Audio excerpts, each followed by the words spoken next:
माझे नाव समीक्षा आहे. मी इयत्ता 7वीत शिकते. माझ्या शाळेचे नाव जिल्हा परिषद केंद्रीय मराठी उच्च प्राथमिक शाळा जळगाव धुंदर आहे. माझ्या टीमचे नाव आलियाज मेटर आहे. हे आहे माझ्या टीममधले सदस्य.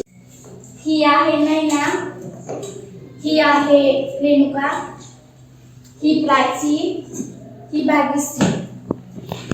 आमच्या प्रोजेक्टचे नाव आहे अतिवृष्टीतील शेती, ॲग्रिकल्चर इन हेवी रेन्स. आमच्या परिसरात यावर्षी खूप पाऊस जास्त प्रमाणात झाले. यावर शेतकऱ्यांची खूप नुकसान झाली. याच्यावरून आम्ही काही आयडिया सुचवली.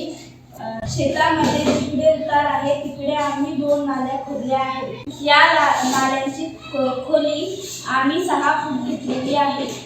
नाल्यांमध्ये आम्ही 3 फूट सर्वात खाली मोठे दगड, त्यावर छोटे दगड, नंतर रेती याप्रमाणे रचना केली आहे. त्यावर आम्ही 3 फूट माती टाकली आहे.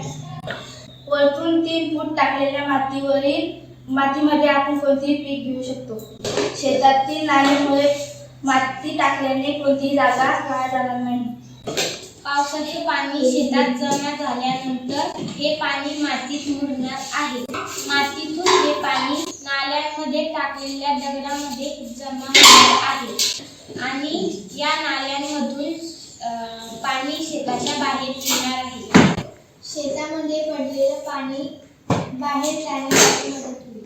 शेतामध्ये पडलेल्या पावसामुळे पिकांचे नुकसान होणार नाही. प्रत्येक शेतकऱ्याने याप्रमाणे नाल्या तयार केल्या की जास्त प्रमाणात पाऊस पडला की त्यांचे नुकसान होणार नाही. या नाल्यांना फार जास्त काही खर्च येत नाही. जास्त पाऊस पडतो त्या शेतकऱ्यांना हा प्रोजेक्ट जास्त कामाचा आहे.